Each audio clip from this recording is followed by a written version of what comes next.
시장 전체를 보는 눈들이 없기 때문에 자꾸만 이제 부안해동하고 코인을 분들 또 비트코인을 들고 계신 분들이 자꾸만 이제 매도를 하고 있는데 절대 그런 게 아닙니다. 바운스. 저는 이 소식을 보면서 자꾸만 제 가슴이 바운스 하는데 왜 그런지 한번 심층 분석을 한번 해보자고요. 자, SEC가 게리 갤링스가 바이낸스 제소를 했죠. 미국 증권거래위원회 SEC입니다. 세계 최대 암호거래 합병소인 바이낸스를 대상으로 해서 법적인 소송을 제기했단 말이죠.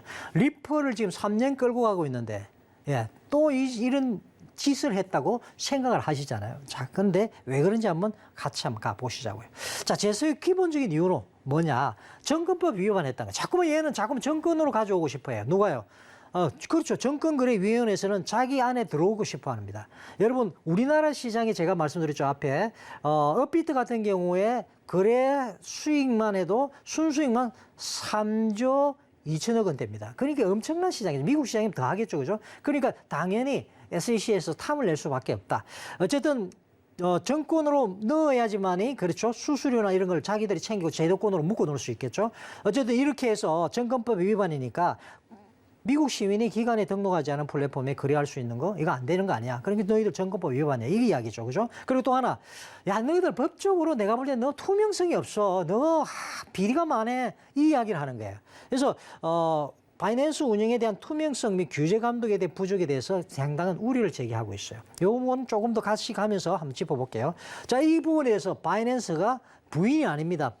이 사모님 나왔다 부인이 아니고 부인을 했어요. 아니야, 무슨 소리 하냐. 우리는 일단 잠깐만 이야기 침착해. 왜 그래? 일단 협력할게. 뭐를? 우리 쪽에 문제가 좀 보이는 것 같아. 알겠어. 내가 규제기관 협력해서 앞으로 잘 해나갈게. 규정 준수하고 모든 관련 법규 아주 좀 너희들 수준 정도는 아닐지라도 내가 해볼게. 이렇게 이야기를 하는 거야. 그러면서 마지막으로 붙여서 이야기를 합니다. PS 이래가지고. 그러나 우리는 정권이 아니다. 이게 정권법에 넣지 마. 이야기를 하는 거죠. 자, 어쨌든 그렇다면 이 바이낸스 제소에 숨은 의도가 있을 거 아니에요. 그렇죠? 자, 그걸 한번 보자고요. 그게 이제 중요한 거고요. 규제 권한을 광범위하게 지금 주장을 하는데 빠르게 성장하는 암호화폐 산업. 이 어마어마한 규모의 산업에 대한 규제 권한을 보다 광범위하게 주장하려는 욕구에 대해서 그 동기가 부여가 되는 거죠. 그렇죠. 이 시장을 자기 자신의 것으로 만들기 위해서. 또 하나, 모든 거래소에는 앞으로 들어오는 모든 코인도 마찬가지로 그래서 그렇죠. 정권법을 준수하도록 요구하는 거죠. 다 안으로 들어오라는 거죠. 다 품겠다는 거죠. 그리고 지속적인 논쟁과 이게 이제 분석 대상인데 자, 이제 그러니까 이게 이제 암호화폐 쪽에서는 커뮤니티가 있잖아요. 그죠? 그쪽에서는 지속적으로, 야, 도대체 이건 진정한 그렇다면 동기가 뭐지? 얘들 뭘 원하는 거야? 원하는 걸 우리가 내놓을 수도 있는데 정확하게 이야기하지는 않고 자꾸 이런 딴지 거는 짓만 하는데 이거 문제가 많지 않나? 이야기를 할 수 있겠죠. 자, 그런데, 자, 그렇다면 코인 시장의 영향은 어떨까요? 자, 운영 투명성과 규제 감독에 대한 우려가 코인너들한테 제기되고 있는 거죠. 글쎄, 그런 것 같아. 보니까 얘들 좀 문제가 많네. 정권거래위원회에서 이 정도 이야기할 것 같으면 얘들 좀 도덕적인 문제가 있는 거 아니야? 비리가 있는 거 아니야? 이런 제기를 하고 있는 거죠. 그리고 또 하나, 많은 거래소의 상장 간행 쪽에 비리들이 있는데 그들이 미국 정권법에 준하는 이게 이제 중요한 겁니다. 정권법이 어느 정도입니까? 라고 이야기한다면 제가 이렇게 말씀드릴게요. 230년 됐어요.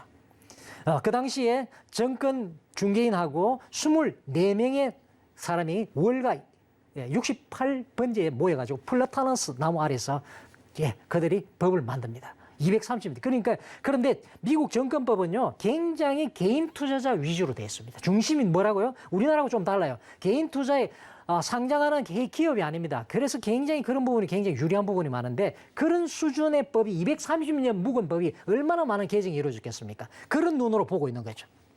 그러니까 까다롭게 볼 수밖에 없고 그런 법이 된다면은 그렇죠. 코인 시장의 먼 미래를 봤을 때는 긍정적이라고 볼 수밖에 없겠죠. 지금 단기적으로는 시장 변동성이 증가할 수밖에 없겠죠. 불안하니까. 당연하죠. 그죠? 그 이야기입니다, 지금. 그리고 규제와 감시. 많은 거래소 규제 기간 감시를 강화할 가능성이 높아지겠죠. 왜? 자꾸만 이렇게 쪼으니까. 그리고 그렇죠. 법적으로 대응하고 지금 너희들 아이고 문제 많은 것 같은데 이런 비리 있는 거 아니야 하고 이야기를 하니까 아 정말이야? 코인 거래하는 사람도 이래가 불안해서 이 코인 하겠어? 이러면서 시장을 떠나는 경우들이 있잖아요 지금. 그러니까 변동성이 오는 거죠. 자 그래서 당연히 시장은 강화되어 갈 수밖에 없다. 그래서 코인 시장의 긍정적인 요소가 뭔데 코인 합법화될 가능성이 높아집니다. 왜? 까다롭게 점점 더 규정이 그렇죠. 거의 정권법에 준하는 수준으로 가기 시작하게 되면은 시장에서는 긍정적으로 볼 수밖에 없어. 전통적인 금융기관이 바로 정권이죠. 그러니까 동일한 기준으로 되니까 당연히 합법화되는 과정으로 가는 길이고 그러다 보면 더 많은 기관 투자자 큰 손입니다. 큰 손. 큰 손들이 몰려들겠어요? 안 몰려? 당연히 몰려들겠죠. 그러면 시장은 긍정적입니까? 아닙니까? 당연히 긍정적일 수밖에 없다는 겁니다. 아셨죠? 이상입니다.